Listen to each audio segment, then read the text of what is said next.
ఓం నమో నారాయణాయ. శ్రీ సమర్థ సద్గురు సాయినాథుని వచనామృతములు. బాబా సన్నిధి వల్ల షిరిడి ఆధ్యాత్మిక కేంద్రముగా మారుతుంది అని బాబా చెప్పారు. బాబా కథల్లో బాబా చాలా సరళత కలిగిన వ్యక్తిగా వర్ణించబడ్డారు. బాబా చాలా సరళమైన వ్యక్తి కూడా.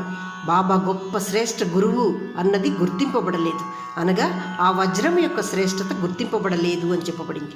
బాబా యొక్క ఉనికి ఆ ప్రదేశాన్ని పరమ పవిత్రంగా మారుస్తుంది మరియు అక్కడి వ్యక్తులను సగుణ మార్గాన పయనింపజేస్తుంది.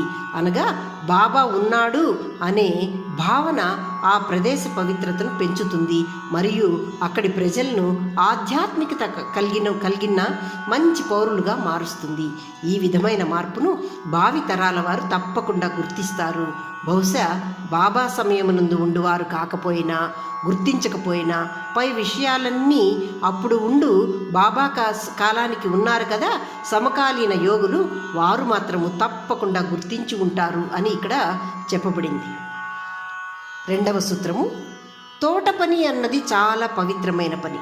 మనం ప్రేమతో మొక్కలకు సంరక్షణ చేస్తే అవి ఆ ప్రేమకు ప్రతిస్పందిస్తాయి, మనకు తాజా పండ్లను పూలను ఇస్తాయి.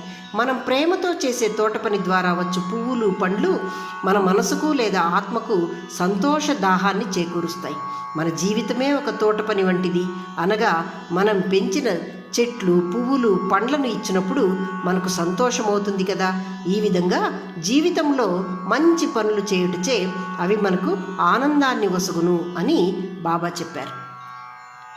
మూడవది, నీవు క్రూరుడవుగాను మరియు సోమరిగాను కాకుము అంటున్నారు బాబా.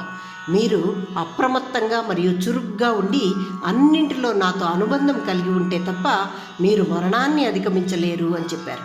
ఒక రాజు తన తప్పిపోయిన కొడుకు కోసం ఎలాగైతే నిర్విరామంగా వెతుకుతాడో, ఇంకా ఒక వ్యాపారి ఏ విధంగా అయితే మితిమీరిన సంపద కోసం ఎదురు చూస్తాడో, ఆ విధంగా మీరు కూడా ఆత్మజ్ఞానం పొందాలి లేదా అంతరాత్మను అన్వేషించాలి, మన అంతరాత్మ గురించి తెలుసుకోవాలని ఆకాంక్షతో దృఢచిత్తులై ప్రశాంతత లేక అదే తపనతో ఉన్నప్పుడు మీరు మృత్యువును అధిగమిస్తారు అంటున్నారు బాబా. అనగా ఇది మాయా ప్రపంచము, మన జీవితం ఒక నాటకము. బొమ్మను ఎలాగైతే మనం మన చేత్తో ఆడిస్తామో అలాగే మనం ఈ ప్రపంచంలో ఆడి వెళ్ళిపోతాము. కానీ మానవ జన్మ అతి దుర్లభంతో వచ్చింది కాబట్టి దాన్ని మనం సార్థకం చేసుకొనుటకు ఆత్మజ్ఞానం వైపు అడుగులు వేసి దాన్ని సాధించుటచే మనం మరణాన్ని అధిగమిస్తాము అంటున్నారు బాబా.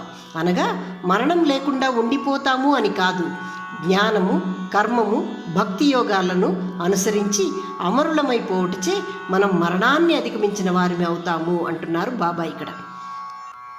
నాలుగవ సూత్రము, భిక్షాటన అనేది ప్రాథమిక హక్కు కాదు, దానికి కూడా అర్హత ఉండాలట బాబా చెప్తున్నారు. ఎవరైతే డబ్బును ప్రేమించడో, ఎవరైతే కీర్తి కోసం తపించడో, ఎవరైతే సంసారాన్ని పట్టుకోడో, ఎవరైతే ఆస్తి చేయాలని పాటుపడడో, ఇటువంటి గుణాలన్నీ కలిగిన వాడు మాత్రమే భిక్షాటనకు అర్హుడు అంటున్నారు బాబా ఇక్కడ. భిక్షాటన చేయువాడు ఇతరుల యొక్క వారిని ఎవరైతే ఆయనకు భిక్ష వేస్తారో వారిని రుణవిముక్తులను కలిగిస్తాడు ఈ భిక్షగాడు అంటున్నారు. భిక్షగాడు తాను యాచించి ఇతరుల సంక్షేమం కోసం ప్రయత్నించేవాడు అంటున్నారు. అనగా భిక్ష యాచించి ఇతరులను వారి రుణములు ఉంటాయి కదా వాటి నుండి విముక్తి చేయుచున్నవాడు. మనం దయతో ఒకరికి భిక్ష ఇస్తాం, మనం దానం చేసినట్లే ఆ దానం వల్ల మనం రుణ విముక్తి పొందుతున్నాము. మనం విముక్తులను అయితే బాబా కూడా విముక్తుడైనట్టే రుణముల నుండి. అంటే ఆయన మనల్ని కర్మ రుణ విముక్తులను చేయదలుచుకున్నాడు. మనం దాన గుణము కలిగి ఉంటే మన కర్మల నుండి ఆ భగవంతుడు మనములను విముక్తులను చేస్తాడు, బయట పడవేస్తాడు అంటున్నారు బాబా ఇక్కడ. ఓం నమో నారాయణాయ.